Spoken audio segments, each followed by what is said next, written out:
MBBS முடித்த அந்த பெண்மணிக்கு திருமணம். நல்லா ஜெபிக்கிற ஒரு பெண்மணி.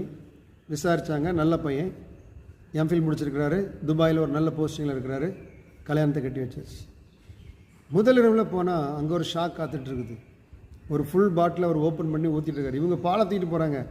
ஐயா நாங்கள்லாம் வேறு லெவல்லையா, என்ன பாலை குடிக்கிறா கேஸை நாங்கள்லாம் ஃபுல் அடிக்கிற ஆள்னு சொல்லிட்டு நம்மளால் பாட்டில் ஓப்பன் பண்ணிகிட்டு இருக்காரு. இந்த லேடிக்கு ஒரு செகண்ட் ஷாக் ஆகிட்டு, ஆனால் சிரிச்ச முகத்தோடய போகிறாங்க. ஏங்க உங்களுக்கு இந்த பழக்கம் உண்டா அப்படின்னு சொல்லி கேட்டுட்டு அவங்க கூட உட்காந்து மெதுவாக சொன்னாங்களா, நீங்கள் அடிக்கிறது தப்பு இல்லை, எனக்கு ஒன்றும் அதெல்லாம் இதில் நீங்கள் அடிச்சுக்கிட்டு ஒன்றும் பிரச்சனை இல்லை, பட் நம்ம ஜோம் பண்ணிவிட்டு நம்ம ஃபேமிலி லைஃப்பை தொடங்குவோமே அப்படின்னு சொன்னாங்க. ஜோம் பண்ணும்போது ஒரு சொட்டு கண்ணீர் அவருடைய கையில் விழுந்துச்சு. உடனே அந்த பாட்டிலை தூக்கி ஃப்ரிட்ஜில் வச்சுட்டார்.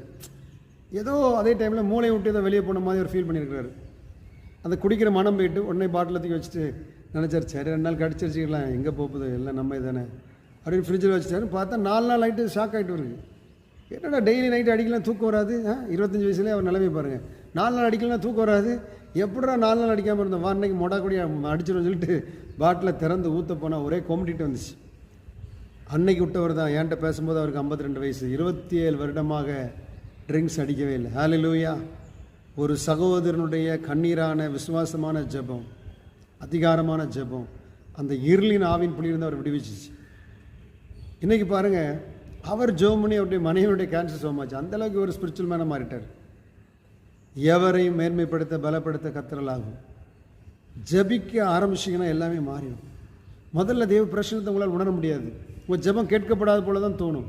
ஆனால் திரும்ப திரும்ப உங்களுடைய பாவத்தை அறிக்கையிட்டு விட்டு போராடுற வல்லமையெல்லாம் கடிந்து ஜெபிம் பண்ணிவிட்டு ஆவியானவரை எனக்கு உதவி செய்யுங்க, ஜெபிக்க உதவி செய்யுன்னு சொல்லும்போது தேவ பிரசன்னத்துக்குள்ளே நீங்கள் வருவீங்க. You feel the presence of the Holy Spirit. அந்த நேரத்தில் நீங்கள் கட்டளையிடுங்க, இயேசுவின் நாமத்தில் குடியின் ஆவியை குடும்பத்துட்டு ஓடட்டும், இயேசுவின் நாமத்தில் பிரிவினை ஆவிகளை குடும்பத்துட்டு ஓடட்டும், அன்பை கெடுக்கிற பிரிவினை உண்டு பண்ணுகிற ஆவி வெளியேறட்டும். கட்டளையிட்டு பாருங்கள். உங்கள் கணவர் ஒரு ஈசாக்கை போல உங்களோடு விளையாடி கொண்டிருப்பார்.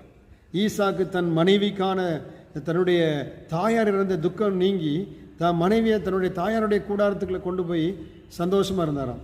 பாருங்கள், நீங்கள் கூட எப்படி இருப்பீங்கன்னா உங்கள் கணவருக்கு ஒரு துக்கத்தை ஆற்றுகிற அருமருந்தாய் மாறிவிடுவீங்க. ஹல்லேலூயா. புத்தியுள்ள ஸ்திரீ தன் வீட்டை கட்டுகிறார். உங்களுக்கு கட்டுவதற்கு கர்த்தர் ஒரு ஜெபம் என்ற ஒரு அருமையான ஆயுதத்தை கொடுத்துருக்கிறார். துதி என்ற ஒரு ஆயுதத்தை கொடுத்துருக்கிறார். துதிங்க. என் எதிர்காலம் ஆசீர்வாதமாக இருக்க போகுது, என் குடும்ப வாழ்க்கை ஆசீர்வாதமாக இருக்க போகுது, அதற்காக நன்றி. நான் மகிழ்ச்சியாக இருக்க போகிறேன், நன்றி. என் கணவர் இந்த குடியிலிருந்து விடுதலையாவதற்காக நன்றி, அவர் என்னை நேசிக்க போகிறதுக்காக நன்றி. நன்றி சொல்லி பாருங்கள், எல்லாமே மாறிடும். Hallelujah. God bless you. God bless you.